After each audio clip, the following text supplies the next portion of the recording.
Vous êtes sur l'émission Tout est accompli. Sur cette émission, nous sommes là, c'est pour vous parler de la restauration du message de l'évangile éternel qui vous a été déjà prêché en 2013. Et c'est la vérité. Selon Apocalypse 14, le verset 6 à 7, je vis un autre ange qui volait par le milieu du ciel, ayant un évangile éternel, pour l'annoncer aux habitants de la terre, à toute nation, à toute tribu, à toute langue et à tout peuple. Il disait d'une voix forte, craignez Dieu et donnez-lui gloire, car l'heure de son jugement est venue, et adorez celui qui a fait le ciel et la terre et la mer et les sources d'eau. Vous avez déclaré en ce temps, c'est-à-dire en 2013, que cette parole de l'Écriture est accomplie et que nous sommes dans le temps de jugement, selon l'ordre que j'ai reçu du Père, car c'est lui qui m'a donné son sceau pour vous apporter cette bonne nouvelle du royaume. Et nous voici dans l'heure de la vérité. Selon Matthieu 13, verset 24 à 30, après le retrait des ivraie des prophéties de date, la chose qui m'a été donnée à nouveau, c'est de vous apporter la lumière sur la vérité de cet évangile éternel qui vous a été déjà prêché en 2013. La bonne semence que le Père m'a donnée pour vous, que vous avez déjà écouté, car nous ne sommes pas là pour dire autre chose que ce que vous avez déjà écouté. C'est pour apporter la lumière afin que personne ne dira « je n'ai pas compris ». J'ai été trompé, j'ai été séduit. Personne ne dira ainsi. C'est pourquoi le Père m'a donné encore cet ordre pour vous apporter cette lumière. Et en parlant de ce message, cela parle de l'avènement du Fils de l'homme, son apparition du ciel, son apparition du ciel. Et c'est ce que indique la parole dans Apocalypse 1, le verset 7. Voici, il vient avec les nuées, et tout œil le verra, même ceux qui l'ont percé, et toutes les tribus de la terre se lamenteront à cause de lui. Oui, amen. Je suis l'alpha et l'oméga, dit le Seigneur Dieu, celui qui est, qui était et qui vient, le Tout-Puissant. Nous voici dans l'heure de la vérité, car celui qui est en train d'agir encore en ce jour, c'est le même qui était, et c'est encore le même qui vient. Et c'est là la vérité. Il est dit, voici il vient avec la nuée, et tout œil le verra, même ceux qui l'ont percé, c'est-à-dire les Juifs, qui continuent de contester jusqu'à l'heure que c'est lui le Christ, le Fils de l'homme qui était apparu au milieu d'eux, qui a été pendu au bois, qu'ils avaient percé au bois, ils le verront. Selon que déjà un prophète l'avait prédit dans Zacharie. Et nous sommes dans l'heure de la vérité. Mais cela ne s'est pas arrêté là, et toutes les tribus de la terre se lamenteront à cause de lui. Oui, amen. Dit toutes les tribus de la terre, c'est-à-dire toutes les familles de la terre vont se lamenter à cause de lui. C'est pourquoi en parlant de ce jour déjà, dans Luc 18, le verset 8, il est écrit, quand le Fils de l'homme viendra, trouvera-t-il la foi sur la terre? Or, lorsque nous parlons de cette apparition glorieuse par la puissance de Dieu, parce que nous lisons dans Apocalypse 19, le verset 11, puis je vis le ciel ouvert, et voici parut un cheval blanc. Celui qui le montait s'appelle Fidèle et Véritable, et il juge et combat avec justice. Ses yeux étaient comme une flamme de feu, et sa tête était plusieurs diadèmes.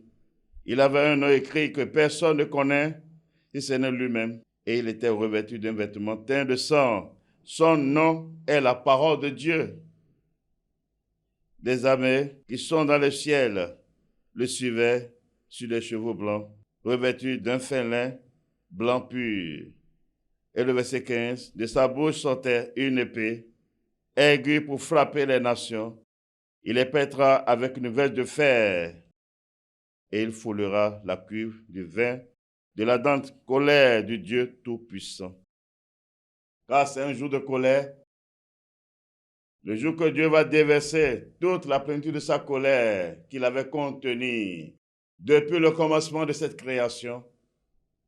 Car c'est en vertu de cela qu'il est écrit, un jour de vengeance était dans mon cœur. Le jour qui s'est réservé, le jour du Seigneur, c'est pour demander compte. C'est pourquoi l'évangile que vous avez écouté disait, craignez Dieu, donnez-lui gloire, car l'heure de son jugement est venue. Ce n'est pas dit l'heure de son jugement vient. C'est accompli. Nous sommes dans le temps de jugement. Nous sommes dans le temps de jugement et nous voici dans l'heure de la vérité. Mais le verset 13 va dire, il était revêtu d'un vêtement teint de sang parce qu'il va se venger. Mais c'est dit son nom est la parole de Dieu, c'est-à-dire tout ce qui ne serait pas soutenu par la parole de Dieu, car c'est la parole de Dieu qui lui sert de sceau à toute œuvre, y compris tous leurs promoteurs seront détruits pour toujours et d'un esprit éternel. Car la destruction de ce monde en ce jour, c'est d'un esprit éternel en vue de la manifestation visible par la puissance de Dieu de nouveaux mondes selon les Écritures. Car toute l'Écriture doit s'accomplir et l'Apocalypse est déjà accompli. Et nous voici dans l'heure de la vérité. Il dit son nom est la parole de Dieu. Et la foi vient de ce qu'on entend. Ce qu'on entend vient de la parole de Dieu, la parole de Christ. En dehors de la Bible, vous ne pouvez plus trouver cette parole. La Bible est le livre unique qui détient la parole de Dieu, la vérité de Dieu, qui parle de Dieu avec ses œuvres, et non qui parle d'un peuple, la coutume d'un peuple, l'histoire d'un peuple, non. Ça parle de Dieu. C'est pourquoi tout ce que je vous disais depuis le commencement, que je vous avais dit depuis le commencement, c'est dans les Écritures. Et personne ne peut me contredire. Car ce que je dis, c'est la vérité. Je ne tiens pas d'un homme, mais je le tiens de mon Père. C'est Dieu qui m'a prescrit. Et sa parole est la vérité. C'est ce que nous sommes. Pourquoi nous avons de la force pour la vérité. Nous allons parler sur le règne de Christ sur la terre, c'est-à-dire le millénaire, et par suite voir l'enlèvement des saints, c'est-à-dire des chrétiens, selon les Écritures, car Dieu est dans sa parole. En parlant du règne de Christ, le règne de Dieu, le millénaire, c'est l'espérance de tous les élus de Dieu, c'est l'espérance de tous les saints de Dieu, c'est l'espérance de la véritable Église, c'est l'espérance du peuple de Dieu qui ont cru en son nom, en sa parole, en ses œuvres, selon les Écritures. C'est leur espérance. C'est pourquoi déjà dans les apôtres, il est écrit, dans Colossiens 1, le verset 12 à 13, « Rendez grâce au Père qui vous a rendu capable d'avoir part à l'héritage des saints dans la lumière, qui nous a délivrés de la puissance des ténèbres et nous a transportés dans le royaume du Fils de son amour. » Ça parle du règne de Christ, le règne de Dieu, qui est l'héritage de tous les saints, l'héritage de tous les fils de Dieu, l'héritage de tous ses élus, tant du milieu des nations que des 12 tribus d'Israël. C'est leur héritage. C'est leur héritage. Et dans Apocalypse, ceci a été révélé avec puissance lorsque nous lisons dans Apocalypse 20, le verset 6. « Heureux et saints ceux qui ont part à la première résurrection. La seconde mort n'a point de pouvoir sur eux, mais ils seront sacrificateurs de Dieu et de Christ, et ils règneront avec lui pendant 1000 ans. » Ils vont régner avec Christ pendant 1000 ans. De quoi il dit que c'est l'espérance de tous les saints. Je relis encore Apocalypse 20, le verset 6. Heureux et saints ceux qui ont part à la première résurrection. La seconde mort n'a point de pouvoir sur eux, mais ils seront sacrificateurs de Dieu et de Christ. Et ils règneront avec lui pendant 1000 ans. Pendant 1000 ans, le règne de Christ, le règne de Dieu, et cela sur la terre. Pendant 1000 ans. C'est l'espérance de tous les fils de Dieu, de tous les croyants, ceux qui ont obtenu la foi d'Abraham pour croire en Dieu, pour le salut éternel et pour la gloire éternelle. Et nous voici dans l'heure de la vérité. Voici dans l'heure de la vérité. C'est l'espérance de tous les saints, le règne de Dieu. C'est pourquoi, dans la première apparition du Fils de l'homme au milieu des Juifs, lorsque les disciples demandaient à leur maître de leur apprendre à prier, voilà ce qui est sorti. Dans Matthieu 6, le verset 9. Voici donc comment vous devez prier. Notre Père qui es aux cieux, que ton nom soit sanctifié, que ton règne vienne et que ta volonté soit faite sur la terre comme au ciel. C'est dit quoi? Notre Père qui es aux cieux, que ton nom soit sanctifié, que ton nom soit le seul sur toute la terre,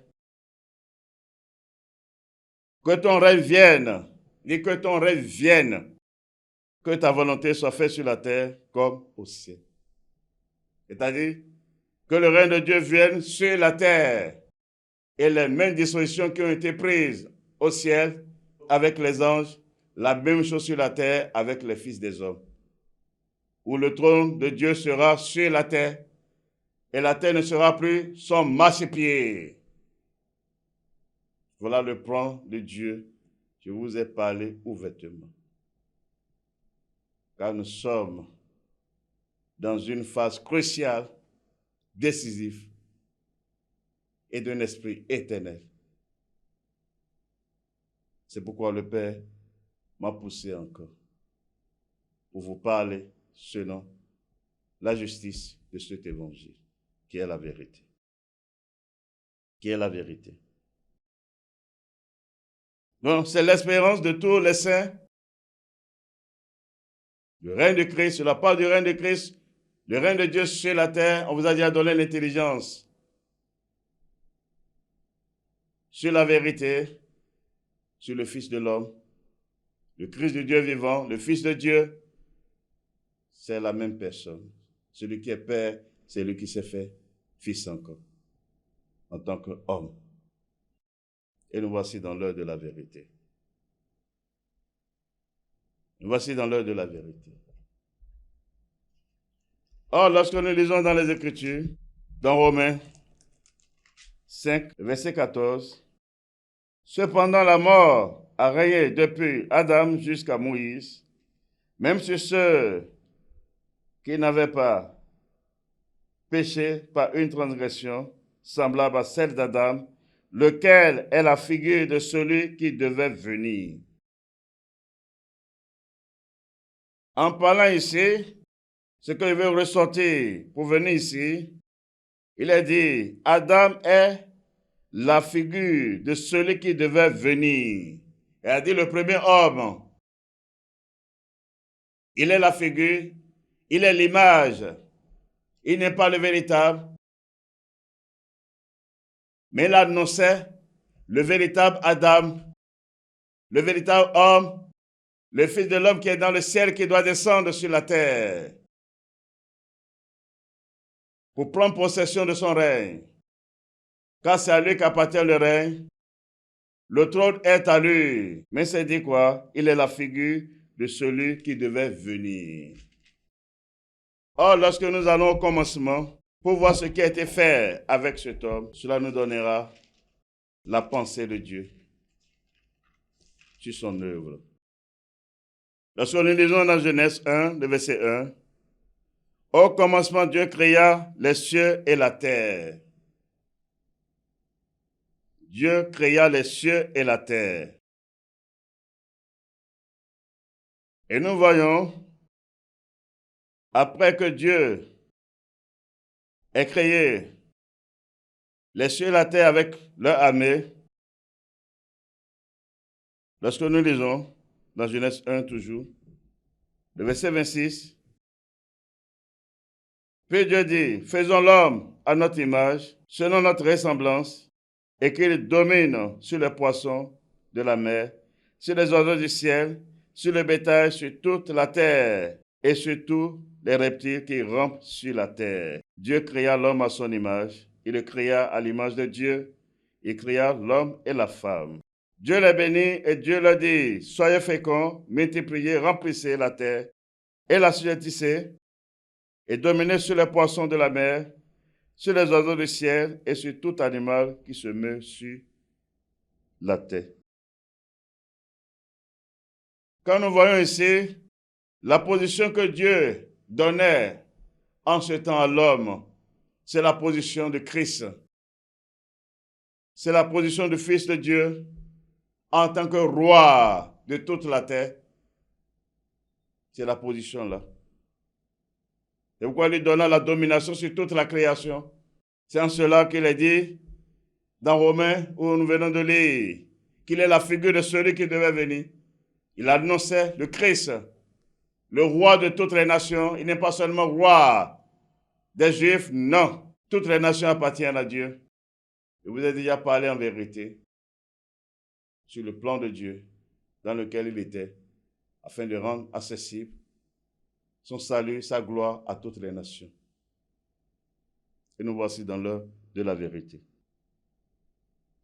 Et quand nous voyons à l'exécution manifeste de ce plan de Dieu, selon le conseil de sa volonté, lisons dans Genèse 2, le verset 7. L'Éternel Dieu forma l'homme de la poussière de la terre, il souffla dans ses narines un souffle de vie, et l'homme devint un être vivant. Puis l'Éternel Dieu, c'est-à-dire le Seigneur Dieu, planta un jardin en Éden, du côté de l'Orient, il y mit l'homme qu'il avait formé. C'est-à-dire quoi? Après avoir créé l'homme sur la terre, Dieu, il a dit, il planta un jardin en Éden. C'est-à-dire son paradis, c'est-à-dire son royaume, c'est-à-dire sa ville, la ville de Dieu. Il est venu planter là. Et c'est dans ça qu'il a mis l'homme maintenant, pour que l'homme contrôle toute la terre. Et c'est ce que Lucifer a convoité, ce qui a provoqué sa chute dans son orgueil.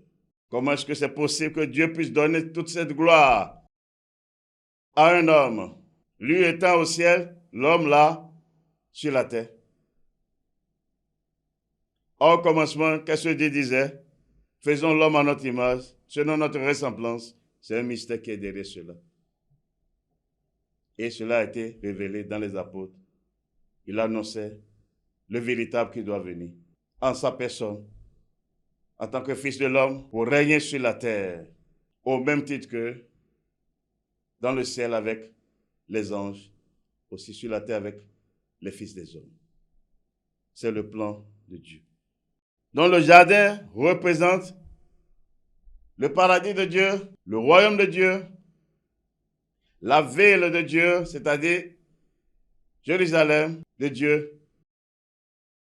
Et pour avoir la pleine intelligence de cette vérité, nous allons lire le verset 9.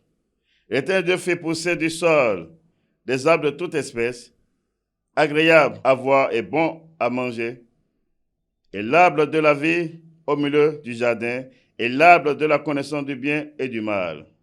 Il dit l'arbre de la vie au milieu du jardin. J'ai fait sortir cela pour que vous ayez la pleine compréhension de ce que nous sommes en train de dire, car c'est la parole qui vous juge.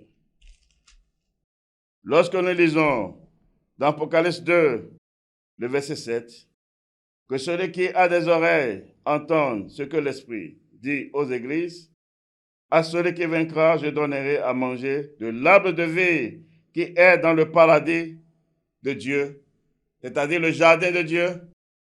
Le jardin là, c'est le paradis de Dieu. Le jardin d'Éden, c'est le paradis de Dieu.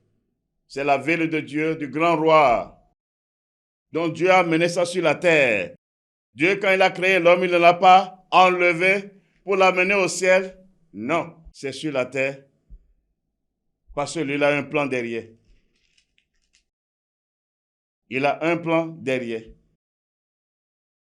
Et le témoignage a été rendu dans les prophètes. Dans Isaïe 45, le verset 12, « C'est moi qui ai fait la terre et qui sur elle ai créé l'homme. C'est moi, ce sont mes mains qui ont déployé les cieux et c'est moi qui ai disposé toute leur armée. » C'est lui qui a disposé toute l'armée, tant de la terre que des cieux. Mais la terre, c'est ça qu'il a donné à l'homme et non les cieux. C'est pourquoi c'est sur la terre qu'il a créé. Et pour avoir la pleine compréhension de ce que nous disons, lisons dans Psaume 115, le verset 15 à 16. « Soyez bénis par l'Éternel qui a fait les cieux et la terre. » Et le verset 16. « Les cieux sont les cieux de l'Éternel, mais il a donné la terre au Fils de l'homme. » Mais il a donné la terre au Fils de l'homme. Il a donné la terre au Fils de l'homme. Ce n'est pas aux esprits. C'est pourquoi toutes les fois, depuis les âges passés, jusqu'en ce jour, quand il veut intervenir, il se manifeste dans un corps humain lui-même. Parce que c'est lui qui a fixé la demeure de chaque chose. Et c'est lui-même qui a sa parole. Donc c'est bien dit dans le verset 16, « Les cieux sont les cieux de l'Éternel, mais il a donné la terre au Fils de l'homme. » Il a donné la terre au Fils de l'homme. Donc Dieu n'a jamais donné le ciel ou les cieux au Fils des hommes. Non, c'est la terre. C'est la terre qu'il a donnée, selon les Écritures. La promesse qu'il a faite au Fils des hommes, c'est la terre, selon les Écritures. Lorsque nous lisons Matthieu 5, verset 5. « Heureux les débonnaires, car ils hériteront la terre. Ceux qui sont humbles de cœur, sensibles à la voix de Dieu. » Il a dit quoi? Ils hériteront la terre. Il n'est pas dit ils hériteront le ciel ou les cieux, mais c'est la terre. Parce que lui, il vient pour régner avec eux sur la terre. C'est son plan avant la fondation de ce monde. Voilà, je vous dis la vérité. Selon ce qu'il m'a prescrit et enseigné. Et c'est la vérité. C'est là la vie. Heureux les débonnaires, car ils hériteront la terre. C'est ce qui est écrit.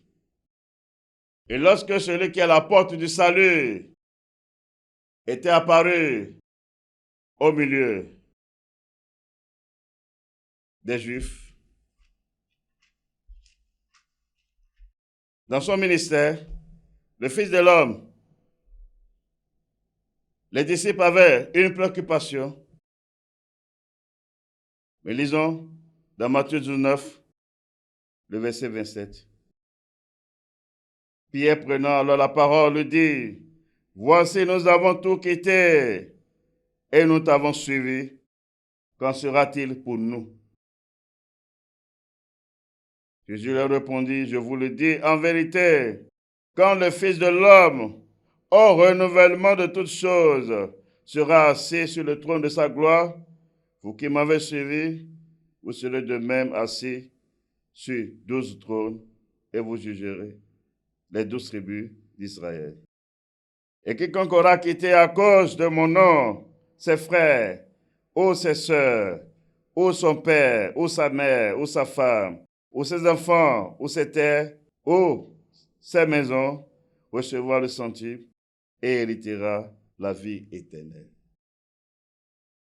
Qu'est-ce qui est caché ici? Lorsque les apôtres s'inquiétaient de leur sort, parce qu'ils avaient tout quitté pour se consacrer à leur maître, il leur a répondu selon la vérité, selon la justice. Le verset 28. Jésus leur répondit, je vous le dis, en vérité, quand le Fils de l'homme, au renouvellement de toutes choses, sera assis sur le trône de sa gloire, sera assis sur le trône de sa gloire, au renouvellement de toutes choses, c'est-à-dire quoi? Ce monde-ci, tant les cieux et la terre, y compris toute leur armée, vont disparaître et remplacés par autres. Le nouveau monde, il parle du nouveau monde, où Dieu va établir son règne pour la consolation de ses élus. C'est là qu'ils les ont renvoyés. Et Dieu ne se contredit pas. Dieu ne se contredit pas. Dieu est dans sa parole. Dieu est dans sa parole. Ce que nous lisons dans Ésaïe 65, le verset 16. Celui qui voudra être béni dans le pays voudra l'être par le Dieu de vérité. Et celui qui jurera dans le pays jurera par le Dieu de vérité, car les anciennes souffrances seront oubliées. Elles seront cachées à mes yeux. Mais elle va révéler son plan maintenant. Dans le verset 17. Car je vais créer de nouveaux cieux et une nouvelle terre. On ne se rappellera plus les choses passées. Elles ne reviendront plus à l'esprit. Réjouissez-vous plutôt et soyez toujours dans l'allégresse à cause de ce que je vais créer. Car je vais créer Jérusalem pour l'allégresse et son peuple pour la joie. Donc ici déjà, Dieu a annoncé le renouvellement de toutes choses, c'est-à-dire ce monde avec tout ce qui renferme. Il va créer de nouveaux cieux, une nouvelle terre. C'est pourquoi il parle de la destruction totale et d'un esprit éternel de ce monde. Selon l'évangile qu'il m'a confié, selon les Écritures, car je n'ai rien dit sans les Écritures. Vous avez tous la Bible en main. Qui pourra me contredire? Voilà ce qui est dit. Or, c'est cette vérité qui est rendue manifeste au jour de l'Apocalypse pour ceux qui craignent Dieu, pour les fils de Dieu. Lorsque nous lisons dans Apocalypse 21, le verset 1, « Puis je vis un nouveau ciel et une nouvelle terre, car le premier ciel et la première terre avaient disparu et la mer n'était plus.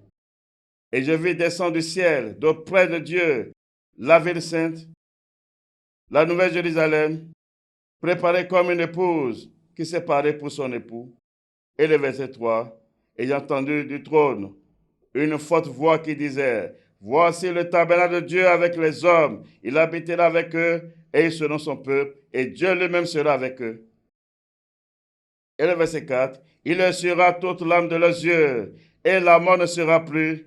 Il n'y aura plus ni deuil, ni cri, ni douleur, car les premières choses ont disparu. » Et celui qui était assis sur le trône dit, « Voici, je fais toutes choses nouvelles. » Et il dit, écrit, car ces paroles sont certaines et véritables. Et il me dit, c'est fait. Je suis l'alpha et l'oméga, le commencement et la fin. À celui qui a soif, je donnerai de la source de l'eau de la vie gratuitement. Celui qui vaincra héritera ces choses. Je serai son Dieu et il sera mon fils. Voici la vérité. Le renouvellement de toutes choses, c'est la promesse qui a été faite aux croyants, ceux qui ont la foi d'Abraham, les fils de Dieu, les élus de Dieu, ceux qui ont cru aux évangiles de Dieu pour le salut, pour la gloire éternelle. Voilà ce qui leur a été promis. Voilà ce qui leur a été promis. Il dit, je vais créer de nouveaux cieux et une nouvelle terre. Mais voilà sa manifestation. Et c'est fait déjà, car l'Apocalypse est déjà accompli. Et nous voici dans l'heure de la vérité. Voici dans l'heure de la vérité. Le monde appartient à Dieu, les nations appartiennent à Dieu, tout appartient à Dieu.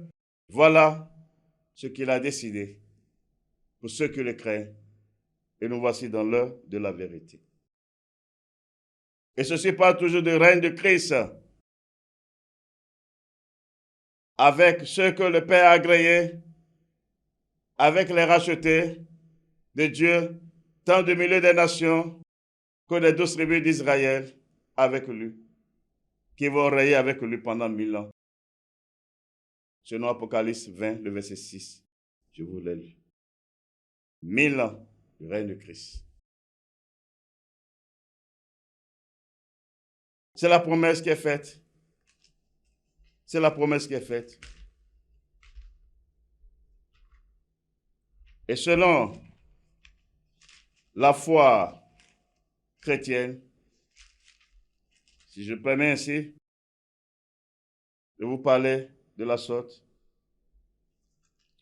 lorsque nous lisons dans 2 Pierre 3, le verset 13, « Mais nous attendons, selon sa promesse, de nouveaux cieux et une nouvelle terre où la justice habitera. » Et pas de qui nous, son Église, ses saints, ses élus, tant du milieu des nations que des 12 tribus d'Israël, c'est leur promesse.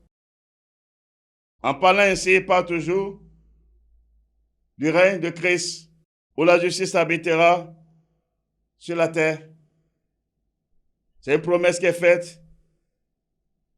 C'est pourquoi lorsque je vous parlais dès le commencement, le règne de Christ, le millénaire, c'est l'espérance de tous les saints de Dieu.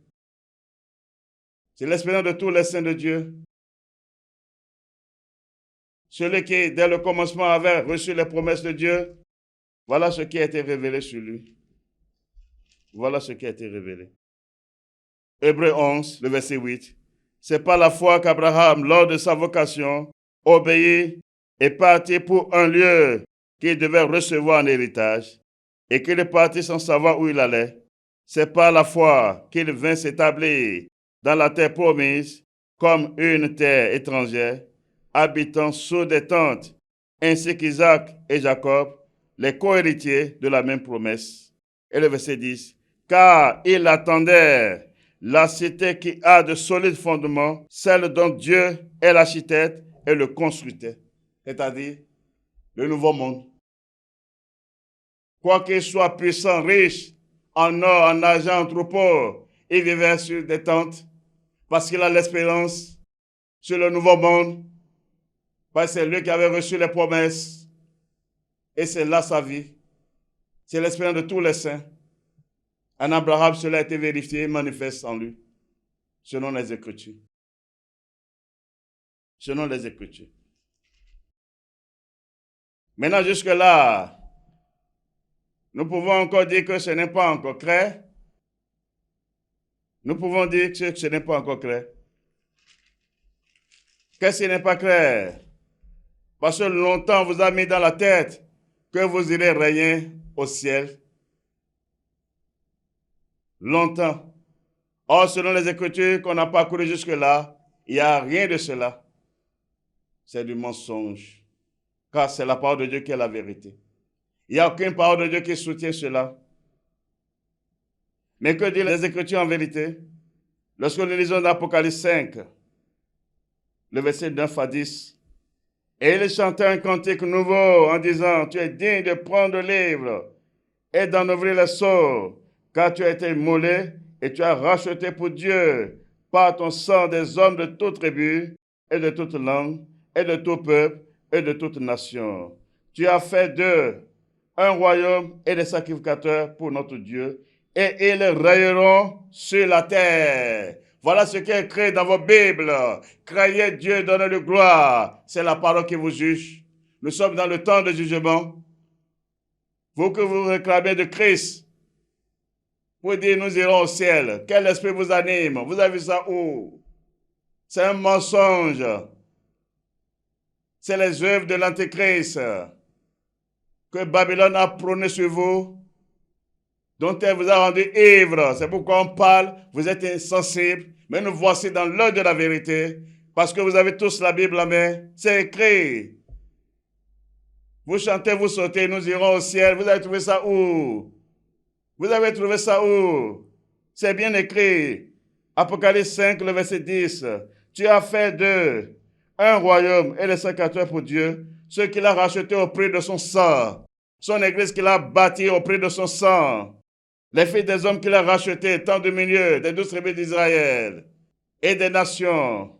Il a fait d'un royaume pour Dieu, des sacrificateurs pour Dieu. Mais le verset 10, à la fin, dit quoi? Et ils railleront sur la terre. Et ils railleront sur la terre. Comment lui va dire, voici comment vous devez prier. Notre Père qui est aux cieux, que ton nom soit sanctifié, que ton règne vienne. Son règne vienne où? C'est sur la terre. Et vous devez pour dire, nous irons au ciel. Vous voyez que c'est la rébellion, c'est l'esprit de l'Antéchrist, c'est l'œuvre de l'Antéchrist. Babylone, l'Église catholique romaine vous a trompé. Les écrits des hommes vous ont trompé. Voilà la vérité dans la Bible. Il n'y a pas d'excuse pour vous. Ils tiennent la Bible pour vous mentir. Et vous tenez la Bible pour dire amen à leurs mensonges. Qu'est-ce qu'il a dit? Et c'est écrit. Où est-ce que c'est écrit que vous irez au ciel? Abomination. Je vous ai parlé en vérité. Je vous ai averti. Et je vous ai averti encore. C'est là, il n'y a point d'excuse pour vous. Nous sommes dans la dernière heure. Nous voici dans la dernière heure. Craignez Dieu. Craignez Dieu. Dieu est dans sa parole. Sa parole est la vérité. Sa parole est la vérité, c'est ça qui vous juge. Où est l'écriture qui dit que vous irez au ciel? C'est écrit dans la Bible. Vous allez dire, tu n'as pas lu ici. Qu'est-ce que je n'ai pas lu? Voyons. Voyons ce que je n'ai pas lu. Selon vous. Voyons ce que je n'ai pas lu selon vous. Mais moi, j'ai lu. Lisons. Dans Luc 23, le verset 42. Il dit à Jésus, souviens-toi de moi quand tu viendras dans ton règne. Verset 43. Jésus lui répondit, je te le dis en vérité, aujourd'hui, tu seras avec moi dans le paradis. Ça veut dire que quoi? Il dit aujourd'hui, tu seras avec moi dans le paradis. Le paradis parle du royaume de Dieu. Ça parle encore de Christ lui-même, qui est le royaume. Il dit, tu seras avec moi dans le paradis. Il parle de son salut, son âme. La preuve, il est mort sur le bois. On a recueilli son corps. On a enterré son corps. Il parle du salut de son âme. C'est pourquoi, lorsque nous lisons ici, Dieu dans sa parole, dans Éphésiens 2, à partir du verset 4. Mais Dieu, qui est riche en miséricorde, à cause du grand amour dont il nous a aimés, nous qui étions morts par nos offenses, nous a rendus à la vie avec Christ. C'est par grâce que vous êtes sauvés. Et il nous a ressuscités ensemble et nous a fait asseoir ensemble dans les lieux célestes en Jésus-Christ, afin de montrer dans les siècles à venir l'infinie richesse de sa grâce par la bonté envers nous en Jésus-Christ. Car c'est par la grâce que vous êtes sauvés, par le moyen de la foi, et cela ne vient pas de vous, c'est le don de Dieu. Quand nous lisons le verset 6, il nous a ressuscités ensemble et nous a fait asseoir ensemble dans les lieux célestes en Jésus-Christ. Il parle de ceux qui ont cru en lui. Leurs âmes sont retournées en lui. C'est pourquoi ailleurs, dans Romains 8, le verset 1, il est dit, il n'y a point de condamnation pour ceux qui sont en Jésus-Christ. Il n'est pas dit ceux qui sont avec lui, en lui, qui forment son corps. Donc en parlant ainsi, Aujourd'hui, tu seras dans le paradis. C'est un langage spirituel qui désigne son salut, le salut de son âme. Et pas de surtout. Pas de surtout. Dieu est dans sa parole. Pas de surtout. Lorsque nous lisons dans 1 Pierre 2, verset 25. Car vous étiez comme des brebis errantes, mais maintenant vous êtes retournés vers le pasteur et le gardien de vos âmes. C'est là la vérité. Vous êtes retournés vers le pasteur et le gardien de vos âmes, qui parle de Jésus-Christ homme, qui parle de Christ. Voilà la vérité. Dieu est dans sa parole. Or, nous avons vu tout à l'heure, dans Apocalypse 21, le verset 2, et je vis descendre du ciel, d'auprès de Dieu, la ville sainte, la nouvelle Jérusalem. Il dit descend du ciel. Cette ville-là parle toujours de Christ, le mystère de Dieu. Descend du ciel, d'auprès de Dieu. Donc Dieu n'a jamais promis à quelqu'un, à un fils de l'homme, qu'il ira régner au ciel. C'est une abomination, c'est un mensonge. Vous avez trouvé ça où? Je suis innocent de votre sang. Je suis innocent de votre sang. Vous allez dire, tu n'as pas lu ici? Où est-ce que je n'ai pas lu? Voyons. Jean 14, le verset 1. J'ai bien lu. Que votre cœur ne se trouve point.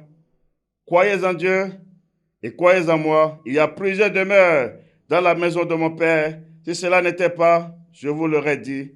Je vais vous préparer une place. Et lorsque je m'en serai allé et que je vous aurai préparé une place, je reviendrai et je vous prendrai avec moi, afin que là où je suis, vous y soyez aussi. C'est une promesse. Lui vient pour régner sur la terre. Mais vous allez dire non, c'est au ciel. Vous allez trouver ça où? Et ce qu'il est en train de dire, Apocalypse 21, parle de quoi? Ça parle de son règne qui va amener sur la terre. Comme au commencement, lorsque Dieu a créé les cieux et la terre, qu'est-ce qu'il a dit? Quand il a créé l'homme, il est venu planter son jardin.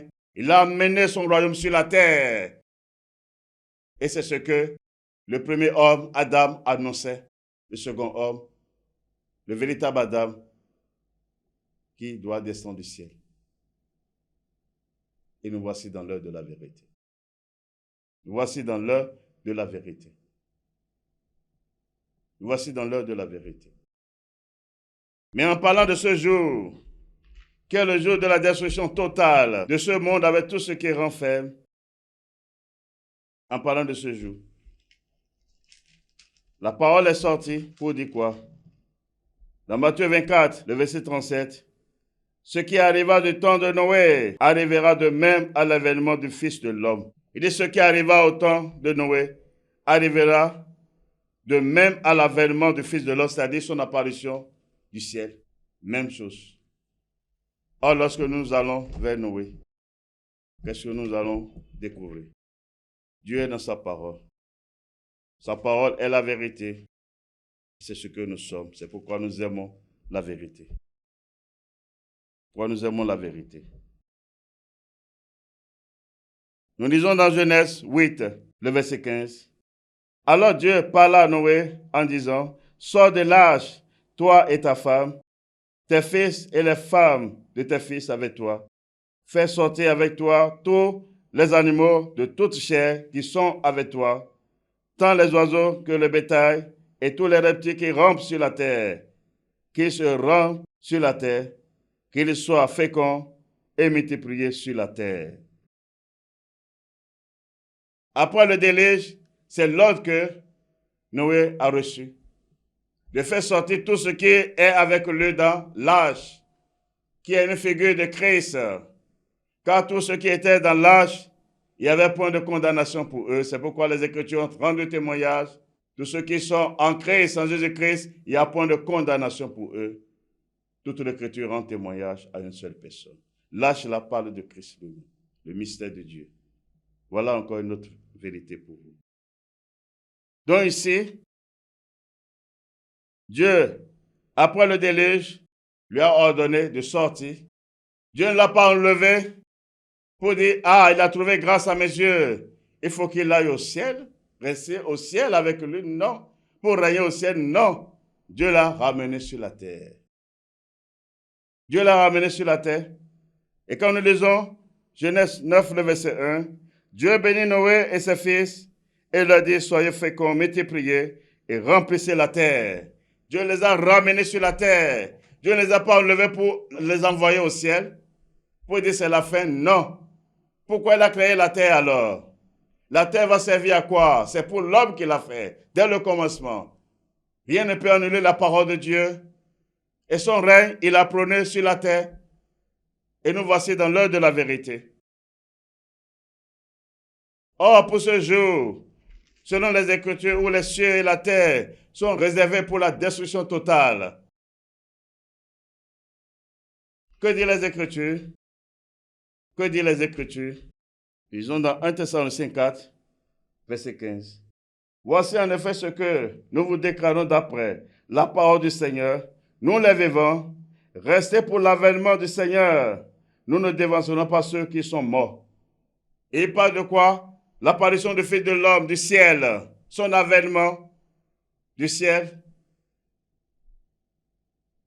Et le verset 16, car le Seigneur lui-même a un signal donné à la voix d'un archange, c'est-à-dire de l'archange, et au son de la trompette de Dieu, descendra du ciel, et les morts en Christ ressusciteront premièrement. Ensuite, nous, les vivants, qui serons restés, nous serons tous ensemble enlevés avec eux sur des nuées à la rencontre du Seigneur dans les airs. Et ainsi nous serons toujours avec le Seigneur. Le verset 18, consolez-vous donc les uns les autres par ces paroles. Qu'est-ce que nous venons de lire là? L'apparition du Fils de l'homme du ciel. À son avènement, il parle de l'enlèvement des saints. À la voix de l'archange.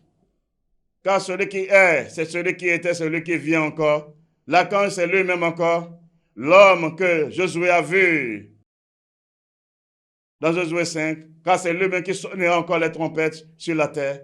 C'est pourquoi malheur à celui qui n'a pas cru en sa divinité. Car il y a un seul Dieu, il y a un seul Fils de l'homme, un seul Fils de Dieu, le Fils unique de Dieu. Et c'est lui-même qui agit ainsi. C'est lui-même l'archange qui va sonner les trompettes parmi les fils des hommes sur la terre. Et c'est selon les Écritures. Tout est dans la parole. Donc c'est dit dans le verset 16 de 1 Thessaloniciens 4, car le Seigneur lui-même a un signal donné à la voix d'un archange et au son de la trompette de Dieu, c'est-à-dire la voix de Dieu qui sortira de lui, descendra du ciel. Lui, il descend du ciel. Il va descendre du ciel. Ce n'est pas pour monter. Il descend du ciel, qui parle de son avènement. Et les morts en Christ ressusciteront premièrement.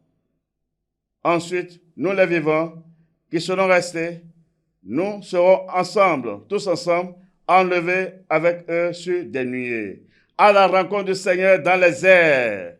Et ainsi nous serons toujours avec le Seigneur.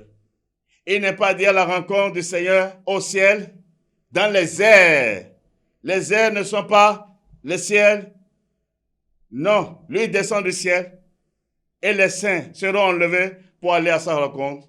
C'est la puissance de Dieu. Ceux qui sont en lui, ils s'élèveront de la terre par la puissance de Dieu, par la voix de son archange sur la terre.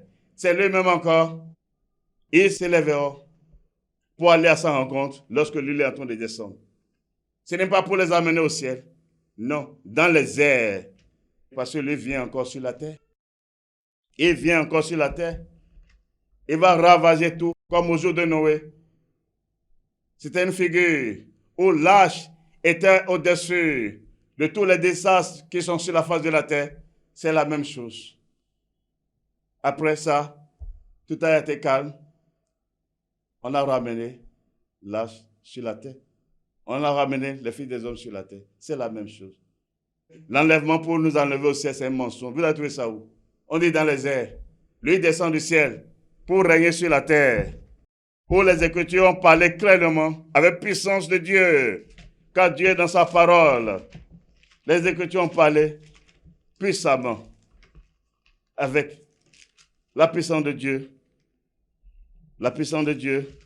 Lorsque nous lisons dans Zacharie 14, le verset 3, l'Éternel paraîtra et il combattra ces nations comme il combat au jour de la bataille. Ses pieds s'opposeront en ce jour sur la montagne des Oliviers qui est vis-à-vis de Jérusalem. Du côté de l'Orient, la montagne des Oliviers se fendra par le milieu, à l'Orient et à l'Occident, et il se formera une très grande vallée. Une moitié de la montagne reculera vers le septentrion et une moitié vers le midi. Et par de son apparition, il va descendre et poser ses pieds sur la montagne d'Olivier, par où il était monté au ciel, selon les Écritures. C'est par là qu'il va descendre. Il apparaîtra pour se venger, afin de renouveler toutes choses, pour donner droit aux saints sur la terre. Pas au ciel, c'est sur la terre. Les Écritures ne se contredisent pas. Car au jour de l'enlèvement, c'est-à-dire de la montée du Fils de l'homme au ciel, dans Actes 1, le verset 9. Après avoir dit cela, il fut enlevé pendant qu'ils le regardaient et une nuée le déroba à leurs yeux. Et comme ils avaient les regards fixés vers le ciel pendant qu'ils s'en allaient, voici deux hommes vêtus de blanc leur apparurent et dit, hommes galiléens, pourquoi vous arrêtez-vous à regarder au ciel? Ce Jésus qui a été enlevé au ciel, du milieu de vous reviendra de la même manière que vous l'avez vu allant au ciel. Maintenant, lisons dans le verset 12. Alors il retournait à Jérusalem, de la montagne appelée des Oliviers, qui est près de Jérusalem, à la distance d'un chemin de sabbat. Ce qui veut dire quoi? C'est de la montagne là qu'il est monté. On a vu dans Zacharie, il apparaîtra, il descendra par là. Et il posera ses pieds sur la montagne là, d'où il est parti. Dieu est dans sa parole. Craignez Dieu. Il va poser ses pieds. Parce que lui vient pour régner sur ce monde, régner sur la terre. Mais dans le renouvellement de toutes choses, son apparition, c'est la destruction totale de ce monde d'abord. C'est pourquoi il va enlever d'abord ses saints. Et ils seront dans les airs, dans sa puissance, dans sa gloire, parce qu'il est Dieu. Et les cieux seront détruits, la terre sera détruite, il y aura la manifestation visible et spectaculaire de leur destruction, en vue de la manifestation visible de nouveaux cieux et de nouvelles terres qu'il a déjà créées en lui-même, selon les Écritures. Je vous ai parlé en vérité. Voilà la vérité. Voilà la vérité. Christ vient pour régner sur la terre. Le millénaire, c'est sur la terre. Il n'y a aucune parole de Dieu qui dit que vous irez au ciel. C'est un mensonge. C'est l'œuvre de l'Antichrist. Babylone vous a trompé. Les églises des hommes vous ont menti. Toutes les dénominations. Vous avez trouvé ça où? Et il n'y a pas d'excuse pour vous. Parce qu'ils tiennent la Bible pour vous mentir. Vous-même, vous tenez la Bible et vous dites Amen à leurs mensonges. Parce que vous êtes des séducteurs aussi. Il n'y a pas d'excuse pour vous. Où est-ce que Dieu a parlé? Il dit son nom, c'est la parole de Dieu. Quand le Fils de l'homme viendra trouver la foi sur la terre. Ça, c'est la rébellion, c'est ça l'apostasie. C'est le vin de Babylone dont vous êtes enivrés sur toute la terre. Nous irons au ciel, abomination. Craignez Dieu, donnez-lui gloire. Nous sommes dans l'heure de la vérité. Et le signe de ce message, je vous l'ai dit, c'est la manifestation visible de la fumée, de l'incendie de Babylone, la grande prostituée, Rome, qui est représentée par l'Église catholique romaine. Et après ça, vous verrez l'apparition de la bête, l'Antéchrist, selon les Écritures. Que celui qui a d'oreilles pour écouter, écoute. Et que celui à qui il a été donné de comprendre, comprenne cela. Nous sommes venus à la fin.